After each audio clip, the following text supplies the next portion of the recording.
Ako si Paulo, 17 taong gulang, at kasalukuyang nag-aaral bilang isang senior high school student. Simula pa noong elementarya, isa sa mga taong hindi ko malilimutan ay si Mika. Mula sa aming pagpapakilala hanggang sa aming mga simpleng biruan, hindi ko maikakaila na may kakaibang saya kapag siya ang kausap ko. Hoy Paulo, anong ginagawa mo? Tanong ni Mika habang naglalakad kami pauwi mula sa eskwelahan. Di nagpapanggap na guwapo. Para sa'yo, pabiro kong sagot sa kanya. Sanay na kami sa ganitong klasing biruan. Para bang isang laro na walang katapusan. Ngunit sa likod ng mga tawanan, hindi ko maipaliwanag kung bakit palaging may kabog ang dibdib ko sa tuwing magkasama kami. Paano ba nagiging seryoso ang isang biro? Isang araw, habang naglalakad kami pauwi, may napansin akong kakaiba kay Mika. Tahimik siya, hindi tulad ng dati na palaging may kwento o bagong kalokohang ibabahagi. Mika, okay ka lang ba? Tanong ko sa kanya. Oo naman. Medyo pagod lang siguro. Sagot niya na may pilit ng ngiti. Sa kabila ng kanyang sagot, naisip kong may mas malalim pang dahilan sa likod ng kanyang katahimikan. Pero, pinili kong huwag nang mag-usisa pa. Baka nga pagod lang talaga siya. Sa bahay, hindi ko maiwasang pag-isipan ang nangyari.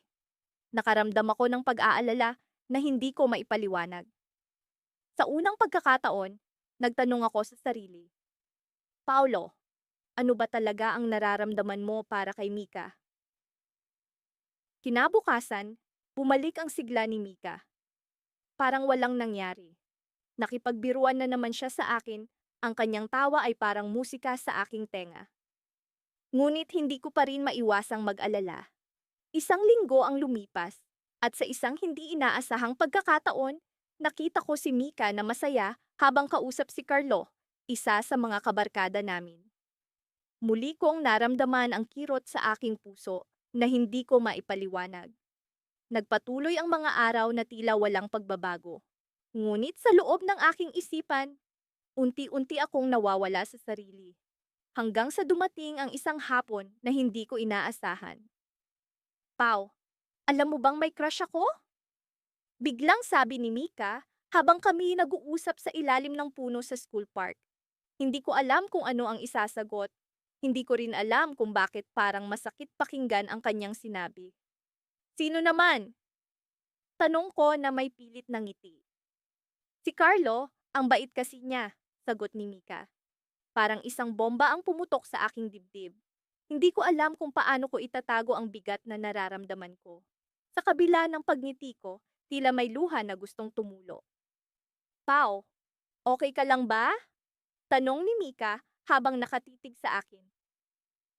Oo naman, bakit hindi? Sagot ko na may halong biro, pero sa loob-loob ko, parang gusto kong sumigaw. Hanggang sa isang gabi, habang nakahiga ako sa kama, hindi ko mapigilang pag-isipan ng lahat. Hindi ko alam kung bakit ako nasasaktan. Pero, ang sigurado ako, may isang bagay na nagbago sa pagitan namin ni Mika. Paulo, ano ba talaga ang nararamdaman mo para sa kanya? Tanong ko sa sarili ko. At sa gabing iyon, sa unang pagkakataon, natuklasan ko ang sagot. Ngunit sa pagdilat ng umaga, nagising ako sa isang balitang hindi ko inaasahan. Nagising ako sa tunog ng alarm clock na tila nagpapakita ng malasakit sa akin sa kabila ng pagod sa nakaraang gabi. Hindi ko pa rin maalis sa isip ko ang mga nangyari kahapon. Si Leo, ang kaibigan kong laging naging kakampi sa bawat kalokohan, ay biglang seryosong umamin ng nararamdaman sa akin. Hindi ko alam kung paano ko siya sasagutin, kung ano ang nararamdaman ko talaga. Pagdating ko sa eskwelahan, tila wala akong ganang magbiro o makipagkulitan. Suot ko pa rin ang paborito kong hoodie na parang kumot na nagbibigay ng ginhawa sa akin. Si Leo ay nakatayo sa labas ng classroom. Nakangiti pa rin pero may bakas ng kaba sa kanyang mga mata. Uy, kumusta? Mukhang pagod ka bati niya na tila walang nangyari. Hindi ko alam kung paano ko siya haharapin. Ayos lang, sagot ko. Pilit nang ngumiti. Pumasok kami sa classroom at naupo sa likuran tulad ng dati. Ang mga kaibigan namin ay agad na nagsimula ng kanilang mga usual na biruan.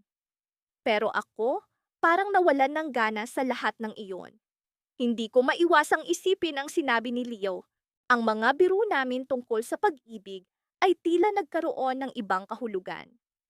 Habang naglilikot ang isip ko, naramdaman kong may tumapik sa balikat ko.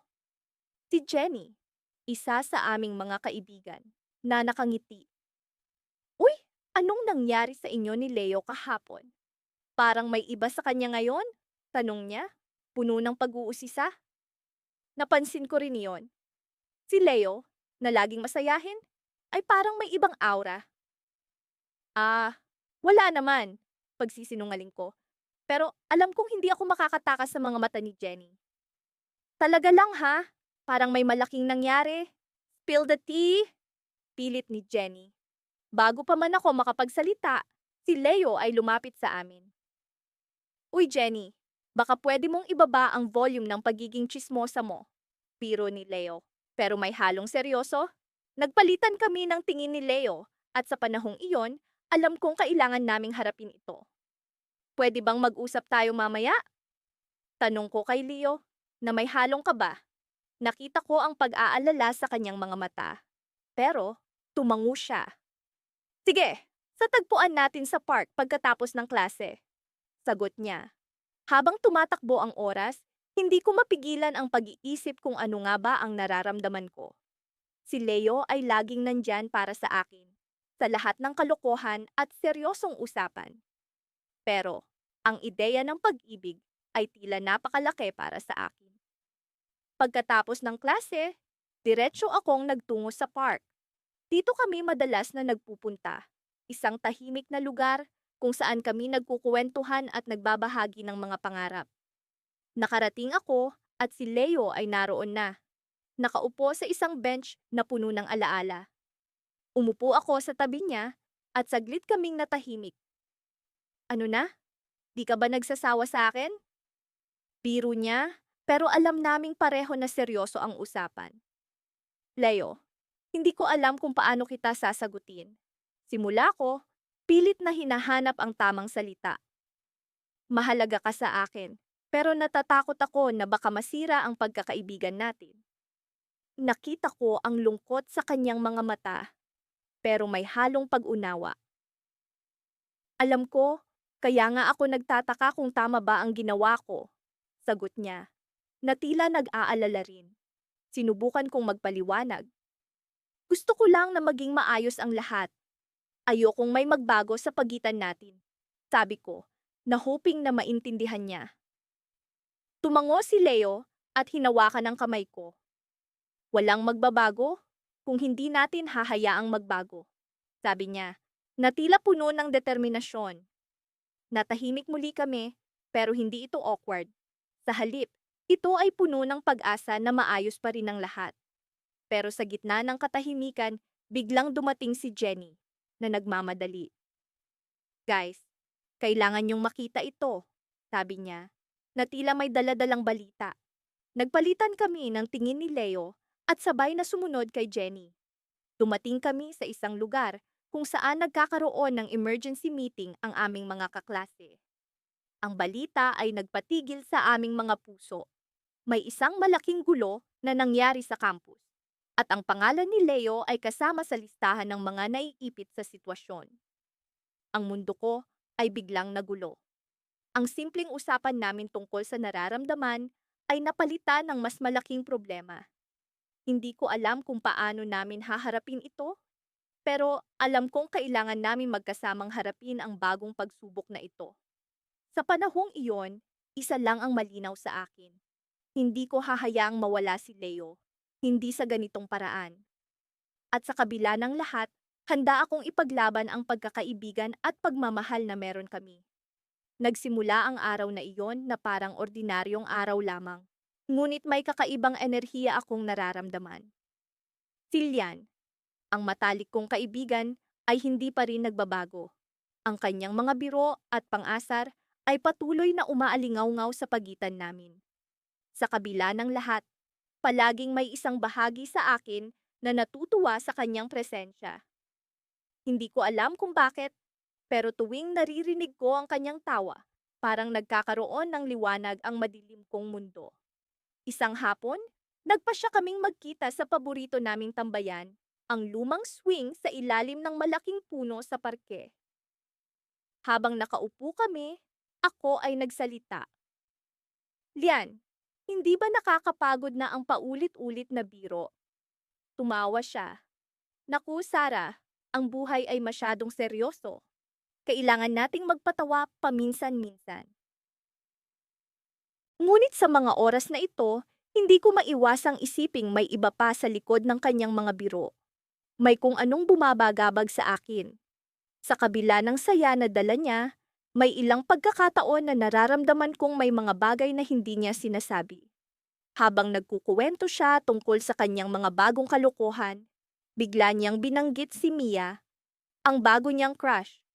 Parang may bumagsak na kung anong mabigat sa puso ko. Hindi ko alam kung ano ang nararamdaman ko. Selos? Pagkabigo? Hindi ko alam. Nagpatuloy siya sa kanyang kwento. Alam mo, Sarah, si Mia ay talagang cool. Lagi siyang game sa mga kalokohan ko. Hindi ko alam kung paano ko ire-react.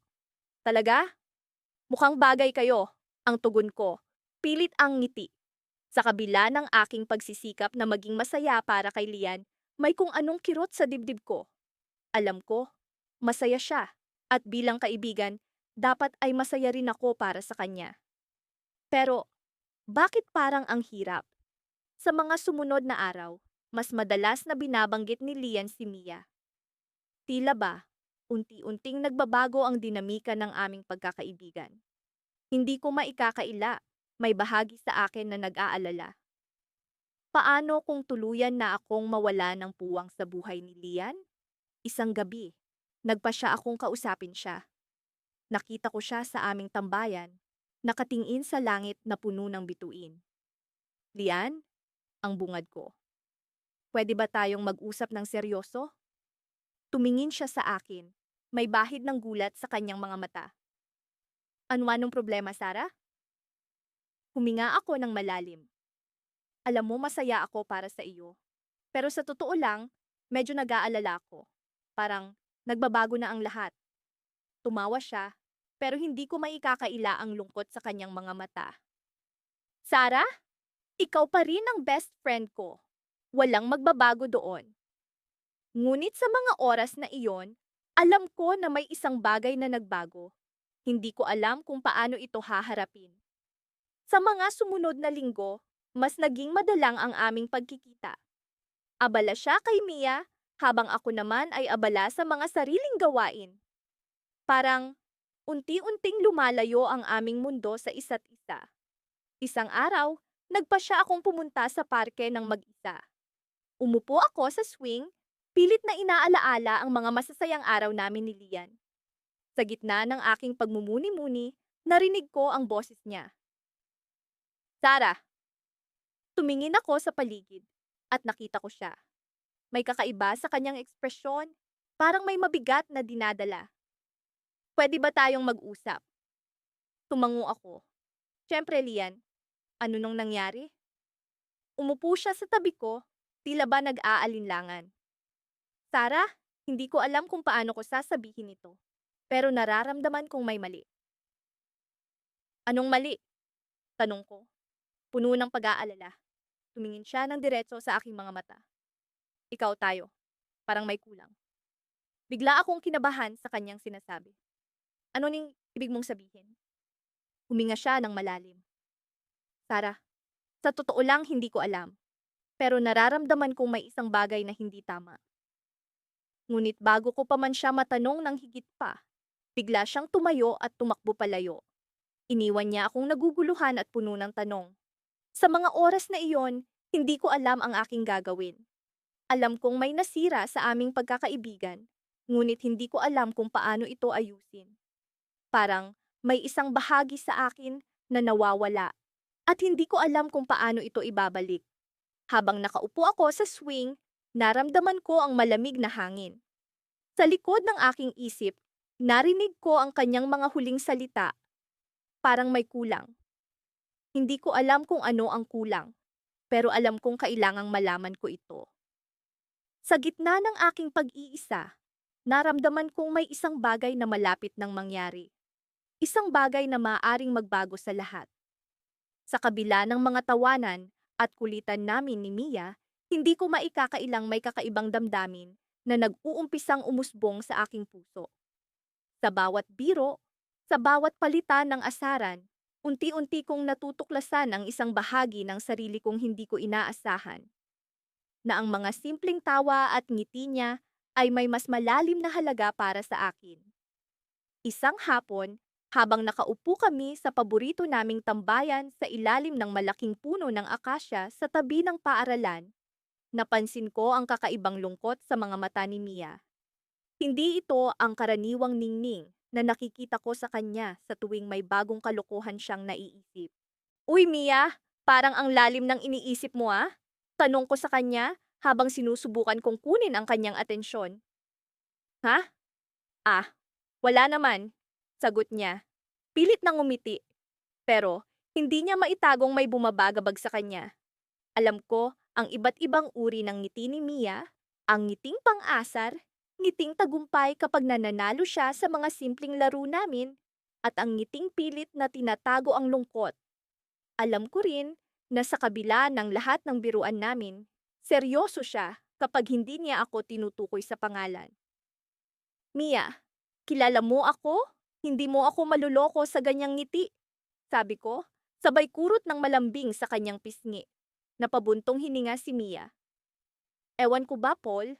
Parang ang daming nangyayari sa paligid na hindi ko makontrol. Nakaramdam ako ng kaba. Hindi karaniwang ganito si Mia.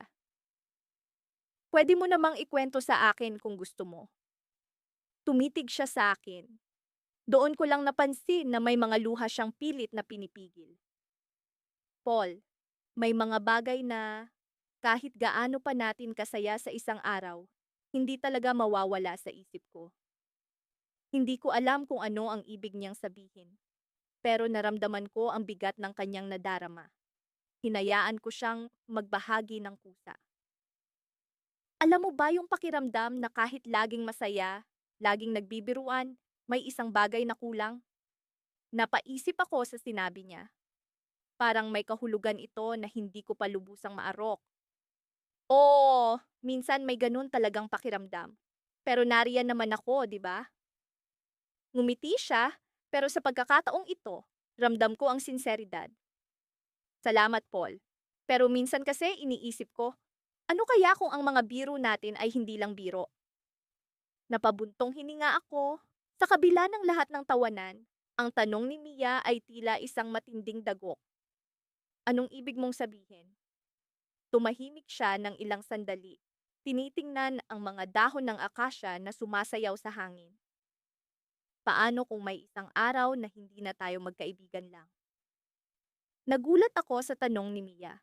Hindi ko alam kung paano sasagutin. Sa bawat tawanan namin, sa bawat asaran, hindi ko naisip na may ganito palang tanong na magmumula sa kanya. Mia. Ngumiti siya, ngunit ang ngiti na iyon ay puno ng pag-aalinlangan. Huwag mong isipin masyado, Paul. Baka biro lang din ito, sabi niya. Sabay tawa na pilit. Hindi ko alam kung paano ko haharapin ang mga tanong na iyon. Sa mga nakaraang taon ng pagkakaibigan namin, hindi ko inakala na darating kami sa puntong ito. Ang mga biro ay maaaring may laman, at ang mga tawanan ay maaaring may mas malalim na kahulugan. Habang pauwi kami, hindi ko maiwasang pag-isipan ang sinabi ni Mia. Paano kung totoong hindi lang biro ang lahat ng iyon? Paano kung sa kabila ng mga tawanan namin, may damdaming nagkukubli na hindi ko pa lubusang natutuklasan? Nang makarating kami sa tapat ng bahay niya, tumigil siya at tumingin sa akin. Paul, salamat ha! Alam ko namang nandyan ka lang. Ngumiti ako, ngunit ang ngiti ko ay puno ng pag-aalinlangan. Oo naman, Mia. Laging nandito. Habang papasok siya sa kanilang bahay, naiwan akong nakatayo sa labas. Nag-iisip. Hindi ko alam kung sa susunod na pagkikita namin, Magiging katulad pa rin ba ang lahat? Ngunit isang bagay ang sigurado, ang mga biro namin ay hindi na lang basta biro. Tulad ng sinabi ni Mia, may mga bagay na kahit gaano pa kasaya, hindi mawawala sa isip. Sa pag-uwi ko sa bahay, bumalik sa akin ang mga alaala ng tawanan namin. Ngunit ngayon, ang mga alaala ay may kasamang tanong. Ano nga ba ang tunay na nararamdaman namin para sa isa't isa? Sa kabila ng lahat ng biruan, sa kabila ng lahat ng tawanan, paano kung ang mga biro ay may katotohanan? Paano kung sa kabila ng lahat ng iyon, may mas malalim na damdamin na hindi ko pa lubusang nauunawaan? At sa pagkakataong iyon, natanto ko na ang mga tawanan namin ay maaaring may katapusan. Dahil sa likod ng bawat biro, sa likod ng bawat tawanan, may damdaming nagkukubli na hindi namin kayang ipahayag ng basta-basta. Sa huli, iniwan ako ng isang tanong, paano kung hindi na kami magkaibigan lang? Paano kung sa kabila ng lahat ng tawanan, may damdaming nagkukubli na hindi ko pa lubusang natutuklasan? Sa mga nakaraang araw, tila mas naging masalimuot ang aming biruan ni Marco. Hindi ko alam kung ito ba'y dahil sa mga pinagdaraanan namin sa eskwela o talagang may kakaiba na sa pagitan namin. Ang mga tawanan namin na dati walang halong pag-aalala ay tila nagiging mas seryosong usapan. Parang may mga salitang hindi na namin nasasambit, na pilit naming itinatago sa mga biro. Alam mo ba, Carla, minsan iniisip ko kung bakit hindi ka pa nagkaka-boyfriend. Biro ni Marco habang naglalakad kami pauwi galing sa school. Siguro kasi palagi kang andyan para sa akin, kaya walang ibang makalapit. Napalingon ako sa kanya, pilit na pinipigil ang ngiti. Eh bakit ikaw? Wala ka ring girlfriend? Baka naman masyado kang mahiyain. Nagtawanan kami, pero sa loob ko, may kirot na hindi ko maipaliwanag. Minsan, sa likod ng mga biro namin, may mga tanong na hindi namin masagot. Bakit nga ba wala pa kaming kinakasama? Totoo bang masyado kaming busy sa isa't isa? Sa loob ng silid-aklatan, habang abala kami sa paggawa ng takdang aralin, napansin ko ang kakaibang pagka-absent ni Marco. Hindi siya tulad ng dati na puno ng kasiglahan. Marco, may problema ka ba? Tanong ko, nag-aalala. Ha? Wala. Medyo pagod lang siguro, sagot niya. Pero ramdam ko ang pag-iwas. Alam kong may hindi siya sinasabi, at ang parte ng akin ay gustong malaman kung ano iyon. Sa kabila ng mga tawanan, nararamdaman ko ang unti-unting paglayo ni Marco. Parang may hadlang sa pagitan namin na hindi ko maipaliwanag. Sa kabila ng pagkakaibigan, may mga sandali na pakiramdam ko'y hindi ko na siya kilala. Sa isang banda, hindi ko rin maipagkaila ang pag-aalala na bumabalot sa akin. Isang hindi maipaliwanag na takot na baka mawala siya sa akin. Isang gabi, habang nagkakape kami sa isang tahimik na sulok ng aming paboritong kafe, bigla siyang nagsalita ng seryoso. Carla, may gusto akong sabihin sa'yo. Parang tumigil ang oras. Bumilis ang tibok ng puso ko, tila may inaasahan na mapapakinggan. Ano iyon, Marco? Tanong ko, pilit na itinatago ang kaba. Alam mo, matagal ko nang iniisip ito. Pero natatakot akong baka hindi mo magustuhan. Sabi niya, hindi makatingin sa akin. Marco, anong sinasabi mo? Tanong ko, mas nagiging curious sa kanyang sinasabi. Napabuntong hininga siya at sa wakas ay tumingin sa akin. Carla, sa totoo lang, matagal ko nang nararamdaman na higit pa sa kaibigan ang pagtingin ko sa'yo. Hindi ko alam kung paano magre-react. Parang bigla akong nawala ng salita. Ang mga biro namin na dati walang halong mali siya ay biglang nagkaroon ng kahulugan. Ang mga salitang binibitawan namin ay nagkaroon ng lalim na hindi ko inaasahan. Marco, hindi ko alam, sabi ko, naguguluhan. Totoo bang nararamdaman ko rin ito? Sa loob ng pagkakaibigan namin, hindi ko inakalang magkaroon ng ganitong klaseng pag-amin. Ngunit, Bago pa man ako makapagsalita, bigla siyang tumayo. Sorry Carla, hindi ko dapat sinabi iyon. Nakakahiya, sabi niya, at tumalikod na parang iiwan ako. Marco, wait. Sigaw ko, pero hindi na siya lumingon. Iniwan niya akong puno ng tanong at pag-aalala. Sa gabing iyon, nag-iisa ako sa cafe. Nag-iisip kung ano ang susunod na mangyayari. Ang pagkakaibigang laging puno ng tawanan ay biglang nagkaroon ng bigat na hindi ko alam kung paano haharapin. Sa mga sumunod na araw, nag-iba ang lahat. Ang mga usapan namin ni Marco ay naging maingat, puno ng ingat sa mga salitang binibitawan. Parang may pader na sa pagitan namin. Isang hadlang na hindi ko alam kung paano babaklasin. Isang gabi, habang naglalakad ako pa uwi, nakaramdam ako ng pagod. Hindi lang dahil sa mga gawain sa eskwela, kundi dahil sa sitwasyon namin ni Marco. Sa kalagitnaan ng aking pag-iisip, narinig ko ang boses ni Marco sa likod ko. Carla? Sandali lang, sabi niya. Habol ang hininga? Napahinto ako, tila umaasa sa mga susunod na mangyayari. Ano iyon, Marco? Tanong ko, pilit na itinatago ang kaba. Alam mo, hindi ko kayang hindi kausap ka. Kahit pa ganito ang nangyari, sabi niya, puno ng pag-aalala sa mata. Sa mga sandaling iyon, naisip ko na hindi ko kayang mawala siya sa akin. Sa kabila ng lahat ng pag-aalinlangan, isa lang ang sigurado. Mahalaga siya sa akin, at sa kabila ng lahat ng biruan, sa likod ng mga tawanan, may damdamin na hindi ko maipaliwanag. At sa hindi inaasahang pagkakataon, biglang sumulpot si Leia, ang dating niyang nililigawan, sa harap namin. Marco, kailangan nating mag-usap, sabi ni Leia, puno ng tensyon. Napatingin ako kay Marco, naguguluhan sa biglaang pagdating ni Leia. Ang sitwasyon ay tila isang pelikula, puno ng drama at pag-aalinlangan. Sa gabing iyon, nariyan ang tanong na hindi ko alam kung paano sasagutin. Ang tanong, kung ano nga ba ang magiging kinabukasan ng pagkakaibigan namin ni Marco. Sa mga sandaling iyon, habang kami ni Leah ay nakaupo sa park bench, ang hangin ay tila nagdadala ng kakaibang damdamin. Ang mga dahon ng puno ay marahang sumasayaw sa ritmo ng hangin, na para bang sila ay nakikiisa sa aming mga nararamdaman. Hindi ko alam kung paano sisimulan, kung paano sasabihin sa kanya ang mga bagay na matagal ko nang ikinukubli.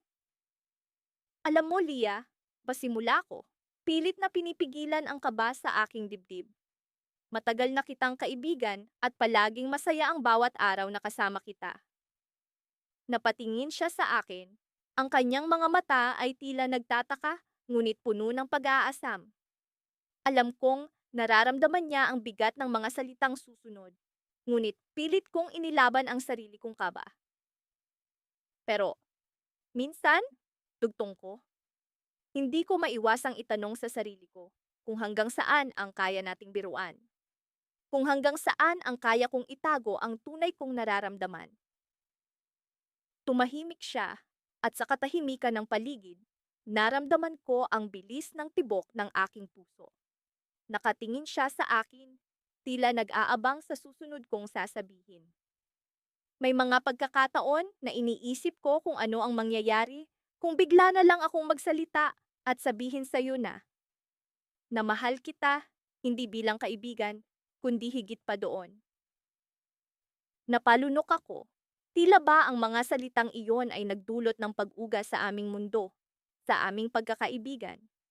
Alam kong maaari itong magbago ng lahat, at ang takot na iyon ay unti-unting bumabalot sa akin. Ngunit bago pa man siya makapagsalita, biglang bumuhos ang ulan. Nagsimula kaming magtawanan habang nagtatakbuhan papunta sa malapit na silungan. Sa kabila ng bigat ng aking mga sinabi, ang ulan ay tila nagbigay sa amin ng panandaliang katuwaan, ng pagkakataon para saglit na makalimutan ang seryosong tono ng aming usapan. Habang kami ay nasa ilalim ng silungan, isa-isang bumabagsak ang patak ng ulan sa paligid, na parang ritmo ng mga damdaming hindi ko kayang kontrolin. Hindi ko alam kung paano sisimulan ang susunod na bahagi ng aming pag-uusap, kung paano tatapusin ang nasimulan ko. Sa tingin ko, kailangan mong malaman, sabi ko, pilit na nilalabanan ang kaba, na ang mga biro ko ay hindi lang basta biro. May mga pagkakataon na ang mga iyon ay naging paraan ko para iparating sa iyo ang nararamdaman ko. Tahimik siya at sa kanyang mga mata, nakita ko ang pag-aalinlangan, ang takot na baka magbago ang lahat sa pagitan namin. Ngunit sa likod ng mga iyon, may isang bahagi ng kanyang sarili na tila naniniwala na umaasang ang mga salitang iyon ay hindi lamang biro. Alam ko, sagot niya, isang simpleng tugon na nagdulot sa akin ng pagkalito. Hindi ko alam kung ano ang ibig sabihin ng kanyang mga salita, kung ano ang susunod na mangyayari sa amin. Bago pa man ako makapagsalita, narinig namin ang tunog ng kidlat na para bang nagbigay ng dramatikong pagkakabigla sa aming pag-uusap. Sa kabila ng takot na dulot ng kidlat, ang sandaling iyon ay naging pagkakataon para sa akin upang makita si Leah na tila ba may kung anong lihim na itinago. May isang bagay akong hindi nasabi sa'yo. Panimula niya, ang kanyang mga mata ay puno ng pag-aalinlangan. May isang tao sa school na matagal ko nang nagugustuhan. Naramdaman ko ang bigat ng kanyang mga salita. Para itong isang kidlat na tumama sa akin. Hindi ko alam kung paano tatanggapin iyon. Kung paano magiging matatag sa kabila ng aking nararamdaman. Pero hindi ko alam kung paano siya lalapitan. Kung paano sasabihin sa kanya ang nararamdaman ko. Sa sandaling iyon, napagtanto ko na ang aming pagkakaibigan ay nasa gilid ng pagbabago. Ang mga biruan namin ay tila ba nagkaroon ng bagong kahulugan, ng mas malalim na konteksto na hindi ko inaasahan. Sa kabila ng sakit na dulot ng kanyang mga sinabi, alam kong hindi ko dapat ipilit ang sarili. Alam kong kailangan kong ilaan ang sarili para sa kanyang kaligayahan, kahit na ang kaligayahan iyon ay hindi ko kasama. Ngunit sa likod ng lahat ng ito, isang ideya ang pumasok sa isip ko. Isang hinala na maaaring ang taong tinutukoy niya ay hindi isang estranghero. Baka ang taong iyon ay ako, ngunit sa kanyang mga mata, ako ay nananatiling isang biro lamang, isang kaibigang hindi niya kayang seryosohin. At sa sandaling iyon, sa kabila ng ulan at kidlat, ang twist ng aming kwento ay nagsimula. Isang cliffhanger na maaaring magbago ng lahat sa pagitan namin. Hindi ko akalaing sa kabila ng lahat ng tawanan, ay may mga bagay palang hindi ko pa naiintindihan tungkol sa amin ni Marco. Sa bawat birong sinasabi niya, parang may mga salitang nakatago na hindi ko pa maabot. Parang may mga lihim na kailangan kong tuklasin. Noong mga nakaraang linggo, naging mas madalas ang aming mga pag-uusap. Kahit ang dating simpleng biruan ay nagiging mas malalim, mas makabuluhan. Alam mo, Carla, minsan parang ang hirap mong hulihin. Pabiro niyang sabi habang naglalakad kami sa kahabaan ng park. Ngumiti ako, tinitingnan ang mga mata niyang tila may sinasabi pero hindi ko pa rin mawari. Ikaw lang naman ang gumugulo sa isip ko, Marco. Sagot ko. Pinipilit kong maging kasing gaan ng dati ang tono ko. Napahinto siya at tumingin sa akin. Tila nag-iisip. Bakit parang may ibang tono yan ngayon? Tanong niya at tumawa ako. Sinubukan kong itago ang kaba sa dibdib ko. Wala. Namimiss ko lang yung mga araw na nag-uusap tayo ng walang iniisip na problema. Sa likod ng mga ngiti, nararamdaman kong may mga bagay na hindi na namin pinag-uusapan. Yung mga tampuhan, yung mga biro na minsan ay parang may ibang laman. Nagpatuloy kami sa paglalakad at kahit puno ng tawanan ang paligid, may bahagi sa akin na hindi mapakali. Sa kabila ng mga biruan, hindi ko maiwasang mapansin ang mga pagbabago. Parang may mga araw na mas tahimik si Marco. Mas malalim ang kanyang iniisip. Minsan ay nahuhuli ko siyang nakatingin sa akin. Akala ko noon ay dahil sa biro. Pero ngayon, Parang may ibang dahilan. Nang dumating kami sa paborito naming tambayan, doon sa ilalim ng malaking puno, naupo kami at nagpatuloy sa kwentuhan. Carla, naalala mo ba yung unang araw na nagkita tayo? Tanong ni Marco, tila may sinseridad sa kanyang boses. Tumango ako, naaalala ko pa ang unang beses na nagkasalubong ang aming landas sa eskwelahan. Oo naman, ikaw yung batang laging nangungulit sa akin, di ba? Biro ko at tumawa siya, pero may konting lungkot sa kanyang mga mata. Alam mo, parang ang dami nang nagbago simula noon, sabi niya, at napansin kong may kakaibang lungkot sa kanyang tono. Ang dami nating napagdaanan, pero minsan naiisip ko, baka hindi pa lahat ng bagay nasasabi. May kaba sa dibdib ko, alam kong may sasabihin siya na maaaring magbago sa pagitan namin. Ano bang gusto mong sabihin, Marco? Tanong ko. Pilit kong pinapakalma ang sarili ko. Carla, alam mo ba kung bakit minsan parang ang hirap kong magpatawa? Tanong niya. Tumango ako, hinihintay ang susunod niyang sasabihin. Kasi, minsan kahit gaano ko pa subukang magpatawa, hindi ko matanggal yung pakiramdam na may mga bagay na hindi ko pa rin maintindihan. Napatingin ako sa kanya, nararamdaman ko ang bigat sa kanyang boses. Anong ibig mong sabihin? Tanong ko, kahit alam kong may halong kaba ang aking tanong. Carla, natatakot akong sabihin sa'yo, pero baka hindi na lang biruan ang gusto ko, sabi niya, at nagulat ako sa kanyang revelasyon. Baka, baka may nararamdaman na akong iba para sa'yo. Nagulat ako, hindi ko alam kung ano ang sasabihin. Parang biglang bumagal ang oras. Sa pagitan ng tawanan at mga biruan, may katotohanan pa lang unti-unting lumalabas. Pero, bago pa man ako makasagot, tumayo siya, tila nag-aalala. Sorry Carla, baka nasabi ko lang dahil sa bugso ng damdamin. Naiwan akong nag-iisip. Hindi ko alam kung paano ko haharapin ang revelasyon niya.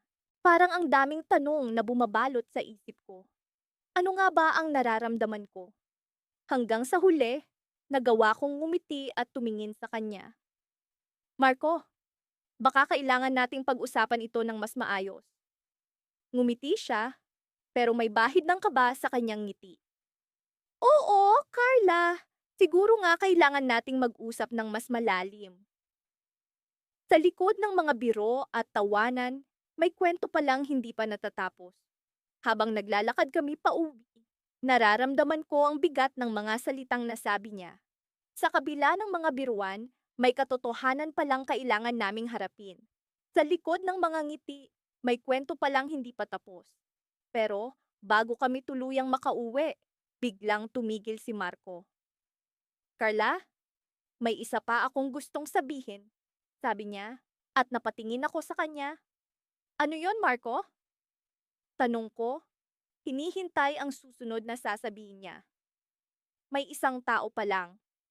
May isang tao palang umaasa sa akin na hindi ko pa nasasabi sa'yo, sabi niya.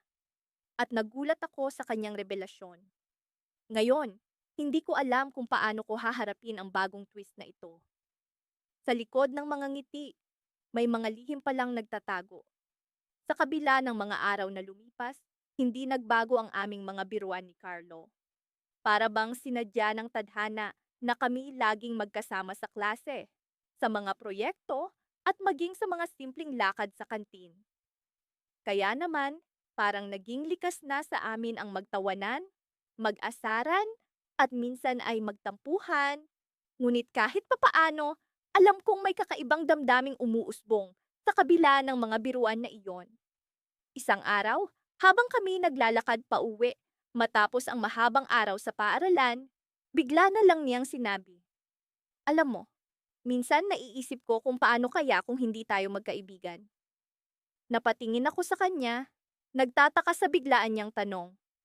Ano na naman yang pinagsasabi mo, Carlo? Biro ko, pilit na tinatakpan ng kaba sa aking dibdib. Kasi, parang ang hirap naman na lagi na lang tayong ganito. Lagi na lang tayong nagbibiruan, pero parang may kulang. Pumuntong hininga siya, na para bang may dinadalang mabigat na sa loobin. Sa totoo lang, minsan iniisip ko kung paano kung maging tayo. Natigilan ako. Hindi ko alam kung paano sasagutin ang tanong na iyon. Siguro, ay matagal na rin naman akong nagtatanong sa sarili ko ng parehong bagay. Pero, sa kabila ng lahat, takot akong sumugal, takot akong masira ang magandang pagkakaibigan namin. Carlo, alam mo namang mahal kita bilang kaibigan, di ba? Pigil kong sagot. Pilit na iniwasan ang diretsyong pagtugon sa kanyang tanong. Ngumiti siya, pero kita ko ang lungkot sa kanyang mga mata. Oo naman, alam ko. At mahal din kita bilang kaibigan. Pero minsan, iniisip ko, paano kung hindi lang bilang kaibigan? Pilit kong iniwas ang aking tingin. Mabigat ang mga salitang binitiwan niya. Hindi ko alam kung ano ang masasabihin, lalo na't hindi ko pa rin alam ang tunay na nararamdaman ko. Siguro, hindi pa ito ang tamang panahon para pag-isipan natin yan. Sabi ko, pilit na tinatapos ang usapan. Nagpatuloy kami sa paglalakad, tila walang nangyari. Ngunit sa loob-loob ko, alam kong may nagbago. Hindi na ito simpleng biruan lang. May bigat na ang bawat salita. May kahulugan na ang bawat biro. Lumipas ang mga araw, at habang abala kami sa mga gawain sa paaralan, unti-unti kong naramdaman ang paglayo ni Carlo. Hindi na siya kasing kulit tulad ng dati. Hindi na siya kasing ingay tulad ng dati. Hanggang sa dumating ang araw na dumistansya siya ng tuluyan. Hindi na siya nagte-text. Hindi na siya tumatawag. At maging sa mga lakad namin ay hindi na siya sumasama. Hanggang sa isang araw, nakita ko siya sa isang coffee shop. Nakaupo sa isang sulok, kasama ang isang babae. Maganda ang babae, masayahin, at tila may sariling mundo silang dalawa. May kurot sa puso ko, kahit papilit kong sinasabi sa sarili ko na wala akong karapatan masaktan. Wala kaming relasyon, at wala akong sinabi sa kanyang nararamdaman ko. Doon ko napagtanto na sa kabila ng aming biruan, sa kabila ng aming tawanan, ay may naipon palang pagtingin. Isang damdamin na hindi ko inakala. Isang damdamin na ngayon ay tila huli na para ipagtapat. At sa pagbalik ko sa aming tahanan, napag-isip-isip ko na ako pala ang nagkamali. Ako ang nagpakawala sa pagkakataon. Tila ba ako ang naging sanhi ng pagkabigo ng aming mga puso? Sa kabila ng aming tawanan at biruan, may damdamin palang nawala at hindi nabigyan ng halaga.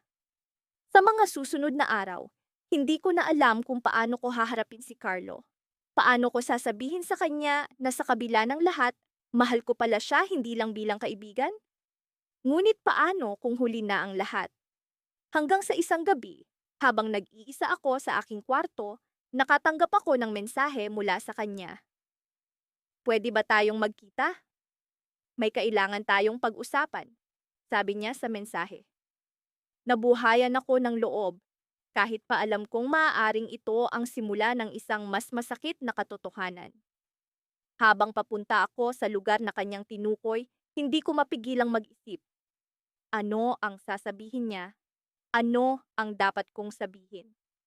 Sa kabila ng lahat, umaasa akong may pagkakataon pa na sa kabila ng aming pagkabigo ng loob ay may pag-asa pa para sa aming dalawa.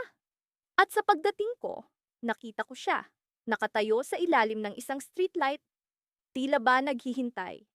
Lumapit ako at sa kanyang mga mata, nakita ko ang damdamin na matagal ko nang hinahanap. Ngunit sa kanyang mga labi, narinig ko ang mga salitang nagbigay ng twist sa lahat ng inaasahan ko. Alam ko kung paano mo ako nararamdaman, pero may kailangan akong sabihin. Ako'y natutuwang makita na ang mga dahon sa paligid ay nagsisimulang magkulay kahel, tanda ng pagdating ng taglagas. Kasabay ng pagbabago ng panahon, tila may pagbabago rin sa kung paano ko nakikita ang mga bagay-bagay sa aking buhay, lalo na sa aming samahan ni Alex. Hindi ko mawari kung ito ba'y bunga ng aming walang katapusang biruan or ng mga pagkakataong hindi sinasadyang nagiging malapit kami sa isa't isa. Hoy, anong iniisip mo dyan? Tanong ni Alex habang sinisipa-sipa ang mga dahon sa gilid ng kalsada. Napangiti ako. Madalas kasi, kahit tahimik kami, alam naming pareho na may kung anong koneksyon na hindi na kailangan pang bigkasin. Wala lang, sagot ko. Bagamat alam kong halata ang pag-iwas ko sa kanyang tanong. Iniisip ko lang kung paano mo nagagawa iyang pagsipa sa dahon na parang hindi ka napapagod. Akala ko naman kung anong malalim na iniisip mo. Kunwari, nagtatampo siya habang kinikilig sa ilalim ng kanyang ngiti. Baka naman iniisip mo ako? Napatawa ako. Bakit kita iisipin? Hindi naman kita crush. Isang malakas na hagikik ang pumuno sa hangin. Ang klase ng hagikik na nagtatago ng isang tila, hindi naman dapat seryosohin na pag-aalinlangan. Sa likod ng aming mga biruan, mayroong nakatagong damdamin na hindi ko maintindihan. Minsan, napapaisip ako kung mayroong bagay na higit pa sa aming pagkakaibigan. Lalo na tuwing kami nagkakaroon ng sandali ng katahimikan na puno ng hindi maikakailang tensyon. Ngunit, palagi kong pinipiling palampasin ang mga pagkakataong iyon. Marahil, dahil takot akong masira ang kung anumang mayroon kami. Isang araw, habang kami naglalakad pa uwi mula sa eskwelahan, bigla siyang tumigil at tinitigan ako ng seryoso. May sasabihin sana ako sa iyo, simula ni Alex, tila nagdadalawang isip kung itutuloy ba ang kanyang sasabihin. Sige, ano yon? Tanong ko. Pilit na pinapakita ang aking pagiging kalmado kahit na ang puso ko'y bumibilis ang tibok. Alam ko na masaya tayo sa ganito, sa walang katapusang biruan at tawanan. Pero, minsan kasi, naiisip ko kung pwede bang maging higit pa tayo sa ganito. Nakatingin siya sa akin, puno ng pag-aalinlangan at pag-asa. Nagulat ako. Hindi ko alam kung paano magre-react. Ang lahat ng biruan at tawa ay saglit na nawala. Pinalitan ng katahimikan na tila bagay nagtatago ng isang malalim na damdamin. Ano pong ibig mong sabihin? Tanong ko. Kahit nasa loob ko'y alam ko na ang kanyang tinutukoy. Baka. Baka pwede tayong maging higit pa sa magkaibigan. Sagot niya. Ang mga matay puno ng pag-aasam na tila bagay nag-aanyaya ng isang bagong simula. Sa mga oras na iyon, hindi ko alam kung ano ang aking mararamdaman. Sa totoo lang, sa likod ng aking mga tawanan at pang-aasar, may bahagi ng puso ko na nag-aasam na sana nga'y may higit pa sa amin. Ngunit, takot akong masira ang magandang samahan na mayroon kami. Paano kung hindi ito magtagumpay? Paano kung sa huli mawalan kami ng isa't isa? Baka hindi pa ito ang tamang oras. Sagot ko. Pilit nang ngumingiti kahit na ang loob ko'y naguguluhan. Ayoko lang kasing masira ang kung anumang mayroon tayo ngayon. Tumango si Alex, pilit nang ngumiti kahit na halata ang lungkot sa kanyang mga mata. Sige, naiintindihan ko, sagot niya. Ngunit ramdam ko ang bigat ng kanyang nadarama. Pag-uwi ko sa bahay, ang mga salitang binitiwan ni Alex ay hindi maalis sa isip ko. Sa kabila ng aking pagsisikap na magpatuloy sa araw-araw na gawain, ang mga tanong na dapat ba'y sinagot ko ang kanyang pag-amin ay patuloy na bumabagabag sa akin. Isang linggo ang lumipas at ang lahat ay tila bumalik sa dati. Ngunit, sa kabila ng aming pagbibiruan, may kung anong nabago. Bumigat ang mga pagkakataong kami magkasama, puno ng katanungan kung ano nga ba ang kahihinatnan ng aming samahan. Isang gabi, habang ako'y nag-aaral para sa darating na pagsusulit, narinig ko ang tunog ng aking cellphone. Isang mensahe mula kay Alex. Kailangan kitang makita. May mahalaga akong sasabihin. Agad akong natakot. Ano na naman kaya ang sasabihin niya? Sa likod ng aking kaba, may bahagi sa akin na umaasang sanay isang magandang balita ang dala niya. Pagdating ko sa park kung saan kami madalas magtagpo, Nakita ko agad si Alex. Ngunit, iba ang kanyang aura ngayon. Seryoso. Tila may dinadalang mabigat na balita. Bakit? Ano nung meron? Tanong ko. Pilit na pinapakita ang aking pagiging kalmado kahit na ang puso ko'y bumibilis ang tibok. May kailangan kang malaman, simula niya, ang kanyang mga matay puno ng damdamin. At doon, sa gitna ng katahimikan ng gabi, ibinunyag ni Alex ang isang bagay na hindi ko inaasahan. Ang twist na ito ang magbibigay ng bagong kahulugan sa aming samahan. Isang bagay na hindi ko akalaing magiging susi sa susunod na yugto ng aming kwento. Ano kaya ang ibinunyag ni Alex? Sa kabila ng lahat, magiging handa ba akong tanggapin ito at ipagpatuloy ang aming samahan? Sa mga oras na iyon, isang bagay lang ang sigurado. Ang aming kwento'y hindi pa nagtatapos. Sa likod ng bawat biro namin ni Alex ay may mga salitang hindi masabi. Mula pagkabata, sanay na kaming magtawanan sa lahat ng bagay, kahit pa sa mga seryosong usapan. Parang laro lang ang lahat. Ang mga batuhan ng sarkastikong komento, ang mga paligsahan sa pag-iisang salita, at ang walang katapusang asaran. Pero, sa kabila ng lahat ng ito, may mga damdaming hindi maipahayag. Mga damdaming tila nagtatago sa likod ng aming mga ngiti. Isang hapon, naglakad kami sa paborito naming parke. Malamig ang simoy ng hangin, at ang mga dahon ng puno ay unti-unting nalalagas. Tahimik ang paligid, at sa unang pagkakataon, naramdaman kong may kakaiba sa katahimikan ni Alex. Hindi siya ang dating masayahin at puno ng enerhiya. Sa halip, tila may bumabagabag sa kanya. Ano niyang problema? Tanong ko. Sinubukang basagin ang katahimikan. Tumingin siya sa akin, at sa kanyang mga mata ay may bagay na hindi ko maintindihan. Wala. Nag-iisip lang ako, sagot niya. Sabay ngiti na pilit. Alam kong may hindi siya sinasabi, pero pinili kong hindi na mag-usisa pa. Baka sakaling sabihin niya ito sa akin sa tamang panahon. Nagpatuloy kami sa paglalakad, at sa bawat hakbang ay nararamdaman kong may namamagitan sa amin. Isang bagay na hindi ko maipaliwanag. Sa bawat biro na binibitawan namin, tila may mas malalim na kahulugan. Parang may mga salitang gusto niyang sabihin, ngunit hindi niya magawa. Huwag mong sabihin wala kang problema. Kilala kita, Alex. Sabi ko, habang nakatingin sa kanya. Tumigil siya sa paglakad at humarap sa akin. Alam mo, minsan, iniisip ko kung ano nga ba tayo.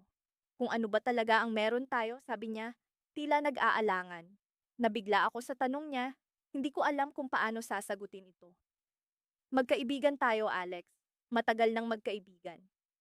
Ngumiti siya, pero hindi ito ang nangiti na nakasanayan ko. Oo, magkaibigan nga. Pero minsan, iniisip ko, hanggang doon lang ba? O may mas malalim pa?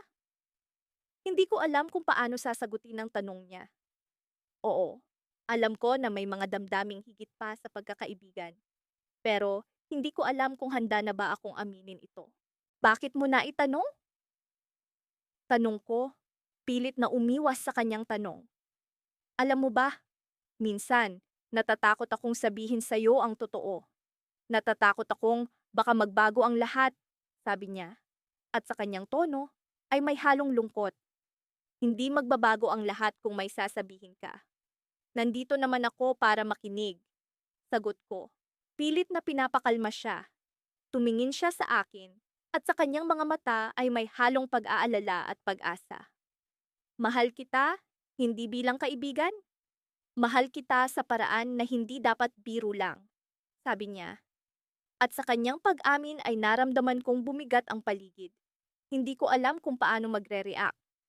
Ang mga salitang binitiwan niya ay tila hindi ko kayang tanggapin agad-agad. Naramdaman ko ang init ng kanyang damdamin, at sa isang iglap, nagbago ang lahat. Alex, hindi ko alam. Hindi ko alam kung anong sasabihin ko. Sabi ko, pilit na umiwas sa kanyang tingin. Ngumiti siya, pero sa ngiti niya ay may halong sakit. Okay lang. Hindi ko naman hinihingi na sagutin mo agad. Gusto ko lang malaman mo, sabi niya. Tila may halong pag-asa at panghihinayang. Sa mga sandaling iyon, naramdaman kong may isang bagay na nasira. Ang aming pagkakaibigan na puno ng biro at tawanan. Nagkakaroon ng mas malalim na kahulugan ng bawat salitang binitiwan namin at hindi ko alam kung paano ibabalik ang dati. Nagpatuloy kami sa paglakad at sa bawat hakbang ay tila may namamagitan sa amin. Ang pag-amin ni Alex at ang pag-aalinlangan ko na hindi ko alam kung paano haharapin. Habang palayo kami sa parke, naramdaman ko ang bigat ng kanyang pag-amin. Hindi ko alam kung paano ko ito haharapin o kung paano ko isasaayos ang lahat. Pero sa kabila ng pagkalito, nararamdaman ko rin ang isang bagay na matagal ko nang itinatago, ang damdamin ko para kay Alex. Sa huli, nagpaalam kami na parang walang nangyari. Pero alam kong hindi na kami babalik sa dati. Sa kabila ng aming pag-amin, hindi ko alam kung paano ko haharapin ang mga susunod na araw. At sa bawat pag-iisip ko sa kanyang sinabi, naramdaman kong may twist sa aming kwento. Sa kabila ng aming pagkakaibigan, nagkaroon ng puwang ang damdamin na hindi ko alam kung paano haharapin. Sa kabila ng mga biro, may seryosong damdamin na hindi kayang ipaliwanag ng mga salita. Sa susunod na pagkikita namin, hindi ko alam kung paano ko haharapin si Alex. Pero alam kong may isang bagay na hindi na maibabalik. Ang aming dating pagkakaibigan na puno ng biro. At ang bagong damdamin na puno ng pag-aalinlangan. At sa huli, nag-iwan si Alex ng huling tanong. Handa ka bang subukan? Sa aming barkada, walang araw na dumaan na hindi kami nagtatawanan ni Lyra. Kami na yata ang magkasunod na lumalabas ng classroom at magkasabay na umuuwi. Lagi kaming magkasama sa mga group projects at laging nagtutulungan sa pag-aaral. Pero sa likod ng mga biruan at tawanan namin, meron akong itinatagong lihim na hindi ko masabi-sabi sa kanya. Ang damdamin ko para sa kanya. Isang araw, habang naghihintay kami ng jeep pauwi, napansin kong tahimik si Lyra. Hindi niya ako niloloko tungkol sa bag na lagi kong nadudumihan. At hindi rin siya tumatawa sa mga kwento kong pilit kong pinapatawa. Nag-alala ako at tinanong siya, Lyra, okay ka lang ba? Parang ang tahimik mo yata ngayon. Ngumiti siya, pero halata kong pilit. Wala, pagod lang siguro ako, sagot niya. Pero alam kong may iba pa siyang iniisip. Hindi na ako nag-usisa pa, baka kasi mas lalo lang siyang hindi magsalita. Kinabukasan, sa paaralan, hindi ko siya makita sa usual naming tambayan. Hinanap ko siya sa buong campus, pero tila ba naglaho siya. Biglang nag-ring ang aking cellphone. Si Lyra. Sinagot ko agad ang tawag. Nasaan ka?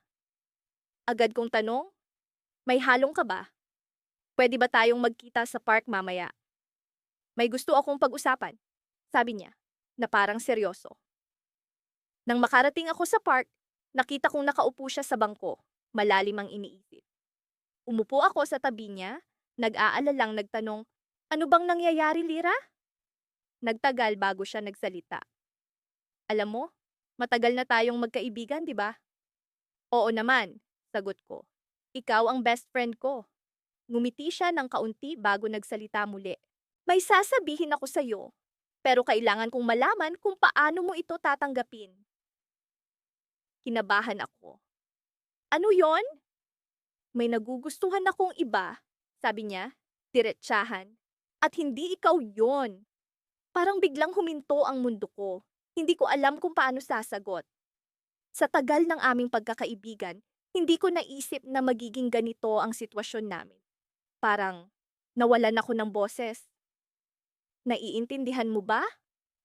Tanong niya ulit. Tila ba nag-aalala rin siya sa magiging reaksyon ko. Nakangiti akong tumango, kahit parang may bumara sa lalamunan ko. Oo, naiintindihan ko. Sino ba siya? Nag-iba ang anyo ng mukha ni Lyra. Parang may halong saya at kaba. Si Axel, yung varsity player. Matagal ko na siyang gusto. Biglang bumagsak ang puso ko. Si Axel? na madalas naming tuksuhin na crush niya noong una. Pero akala ko ay biro lang pala. Hindi ko alam kung ano ang sasabihin. Pilit kong pinanatili ang ngiti sa labi ko, kahit parang gusto ko nang umiyak. Masaya ako para sa'yo. Sabi ko na lang, sana maging masaya ka. Nagpasalamat siya sa akin at sinabing mahalaga raw sa kanya ang aming pagkakaibigan. Ngumiti ako, pero sa loob-loob ko, parang may pader na bumagsak sa pagitan namin. Nang maghiwalay kami ng araw na yon, hindi ko maiwasang isipin kung paano magbabago ang lahat. Paano na ang mga biruan namin? Paano na ang tawanan? Paano na ako? Habang naglalakad pa uwi, naisip ko na baka ito na ang simula ng pagbabago sa aming pagkakaibigan. Pero, sa kabila ng lahat, mahalaga pa rin sa akin si Lira. At kahit masakit, kailangan kong tanggapin na hindi lahat ng kwento ay nagtatapos sa paraan na gusto natin. Kinabukasan, sa paaralan, pilit kong ibinalik ang dating saya sa aming pagkakaibigan. Biniro ko siya tungkol sa bagong crush niya at sinubukang magpatuloy na parang wala akong nararamdaman. Pero, sa bawat tawa at ngiti niya, ramdam kong may puwang nasa puso ko. Lumipas ang mga araw na parang walang nagbago. Pero alam ko sa sarili ko na unti-unti akong nawawala sa sarili kong mundo. Hanggang sa isang araw, habang kami ay naglalakad pa uwi, bigla siyang nagsalita. Alam mo, ang hirap pala ng ganito. Napatingin ako sa kanya, hindi ko in-expect na siya pa ang magsasabi nun. Anong mahirap? Tanong ko. Yung alam mong may nasasaktan kang tao, pero hindi mo kayang baguhin ang nararamdaman mo. Sagot niya.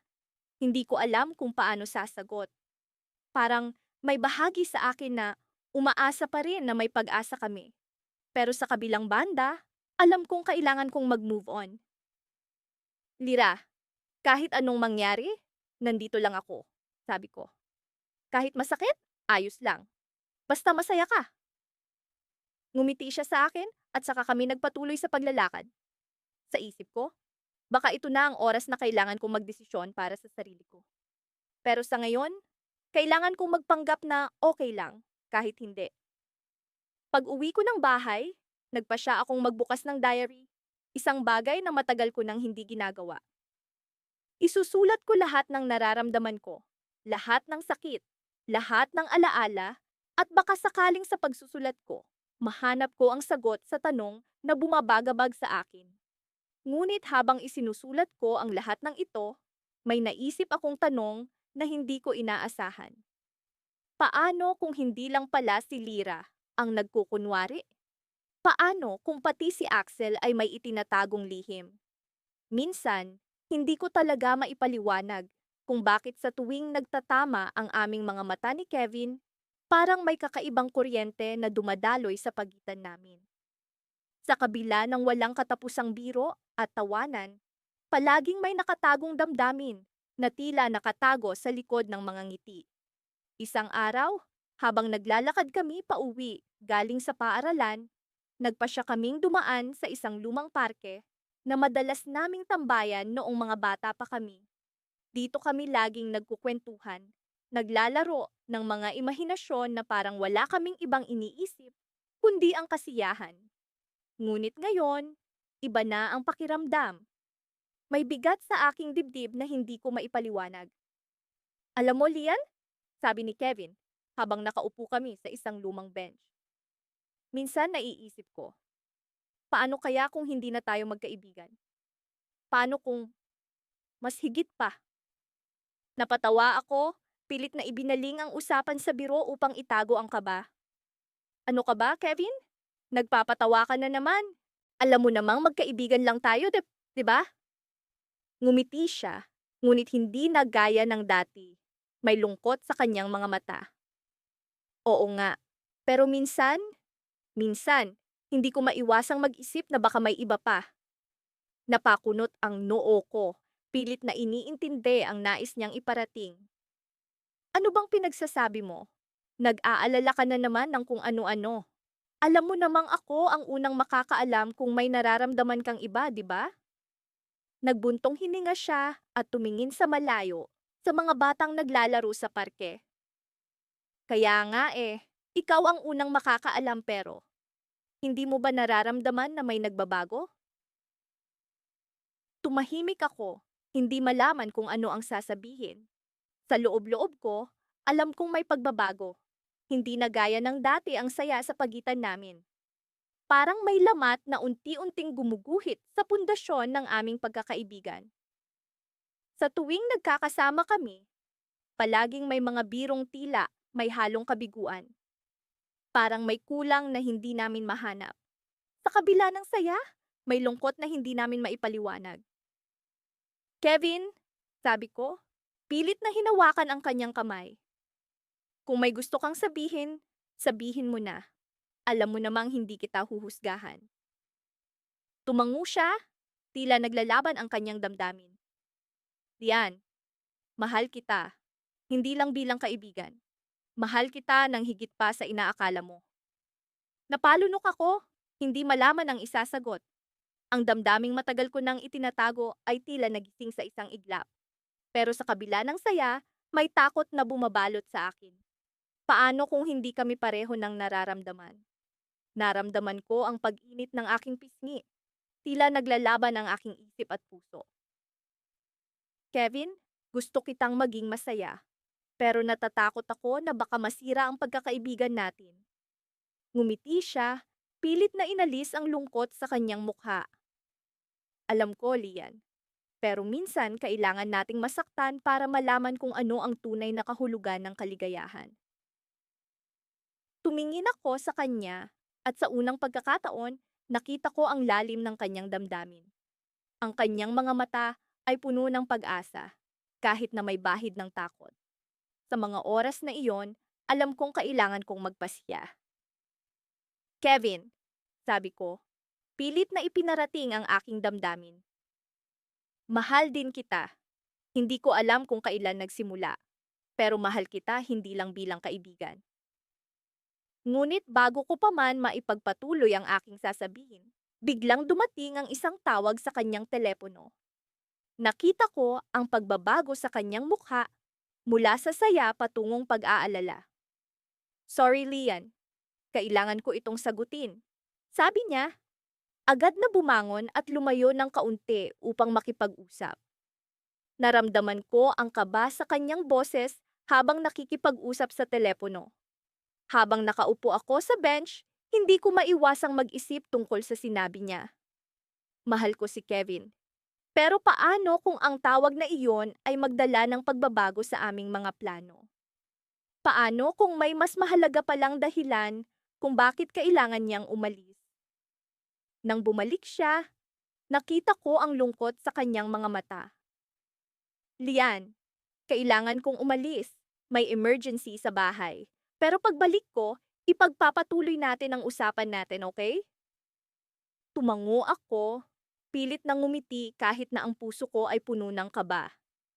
Sige, Kevin, mag-ingat ka. Habang naglalakad siya palayo, hindi ko maiwasang mag-isip kung ano ang mangyayari sa amin. Sa kabila ng pag-amin namin ng damdamin, may nararamdaman pa rin akong kaba. Parang may bahagi ng kwento namin na hindi pa tapos at ang tawag na iyon ang simula ng isang bagong yugto na puno ng twist at surprises. Sa isang iglap, ang dating tahimik na parke ay naging saksi sa aming pagbabago. At habang nag-iisa akong nakaupo sa bench, alam kong may bagong kabanata na magbubukas sa aming kwento. Ngunit ano nga kaya ang magiging laman ng kabanatang iyon?